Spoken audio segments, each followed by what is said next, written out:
The story begins with the introduction of a man who has wiped out the nation of humans and even killed gods. He was feared as the Demon King. We now know about an educational institution called Delsgod, which trains the descendants of the founder to become the new Demon King, as it is said that the Demon Lord will be reincarnated after 2,000 years. Now comes the entrance examination for getting admission in Delsgade. We see a girl walking inside the school, but she accidentally drops her envelope, and a boy helps her pick it up.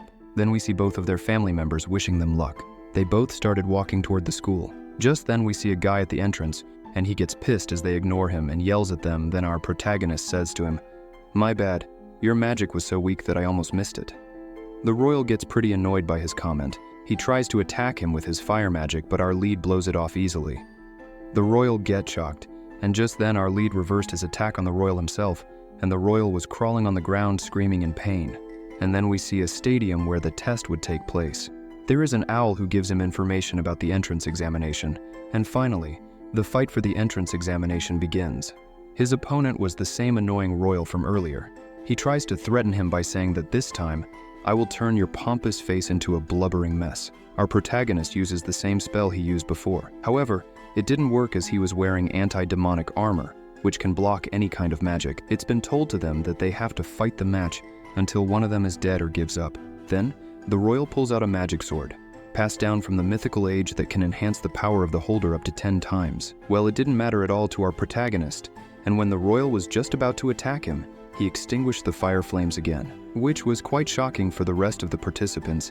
He then says to the royal that he'll handicap himself to make it easier for him. He won't move from his spot and won't even infuse any magic power in his words or in his breath. The royal says that you're just making bluffs as you can't pass through my armor, but suddenly he gets attacked and is bleeding severely all over. He asks him if he can listen to his heartbeat, and just by listening to it, he gets brutally injured several times.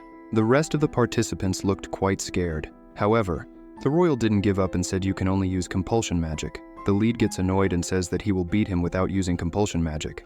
The sign is Zect, and just then, he flicks his fingers and the royal dies and he resurrects him in an instant.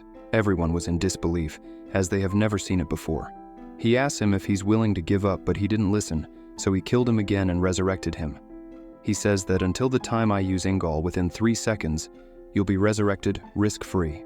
The royal looks scared as he tells him that you would have surely thought that you'd be killed once in your lifetime, but I will keep killing you till the time you won't accept your defeat. And finally we see the royal giving up his pride and accepting defeat. But we see one of the royals in the school getting pissed off, and they begin the magic power assessment. We see the participants placing their hands on the crystal to measure their powers. But when the lead guy places his hand on it, the crystal gets broken into pieces due to his unimaginable powers. They then move forward to the next test. Both of them wished each other luck and entered the test. They tested the participants' knowledge about the Demon King. The question being asked from the lead was the name of the Demon King, and he answered it as Anos Voldegord. Finally, the examination gets over, and both of them get selected. The girl then says that she was waiting for him, as he told her that they'd meet later. He invites her to his home for dinner, and he tells her that his mother will probably be making him a big feast for passing the entrance examination. She agreed to go with him, and they both went to his home by using teleportation magic.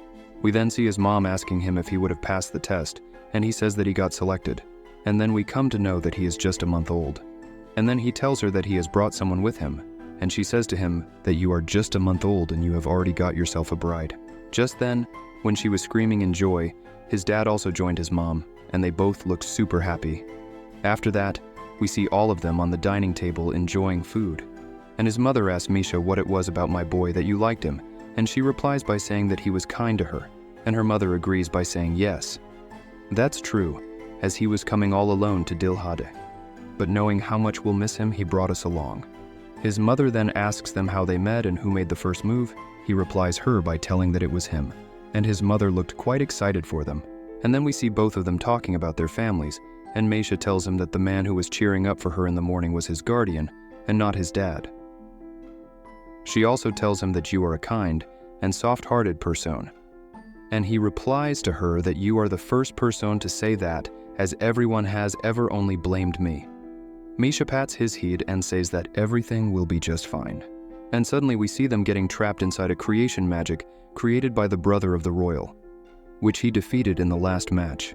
He says to him that you cannot escape from here, as the whole area has been guarded by their soldiers. But his brother shuts him up down by saying, "Stop talking, you shameless loser." And he kills him by giving a sever shock for staining their family's name. Then protagonist says that he thought he was taking revenge for the sake of his brother. And he replies that we have inherited the nobility of the great demon king tyranny and cannot stand getting insulted by a mongrel like you. Then the lead says that you're ridiculous, as the demon king is someone who uses his own power. He says that you have made a fool of our founder's great deeds by saying that. And he replies that, how does talking about myself would be making fool of my great deeds? And we see a sudden magic explosion, caused by the royal, but surprisingly, he gets injured. Yet, he didn't sit back and used a forbidden spell on him. However, it didn't work on him, and he told him that you had borrowed that magic power from someone closely connected to you who destroyed the god themselves 2,000 years ago. He then uses his spell on the dead royal, which resurrected him and converted him into a zombie. He turned completely insane and had extreme hatred for his brother. The zombie was 10 times more powerful than his true self and wanted to kill his brother. The royal said to the lead guy that, "You should have killed me instead of putting his brother in such misery by turning him into a zombie." He tells him that even after all of it, he is still your family, and you should believe in your family bond and forget about your position. So, you should just call out his name for once. But just then there was a massive attack, in which both of them died, and the stadium made by the creation magic gets destroyed. However, our lead guy resurrects both of the nobles from the dead, and one of them asks, "Who the hell are you?" To which he replies, "Your founder has been returned. I am the true demon king of tyranny, Anos Voldegord."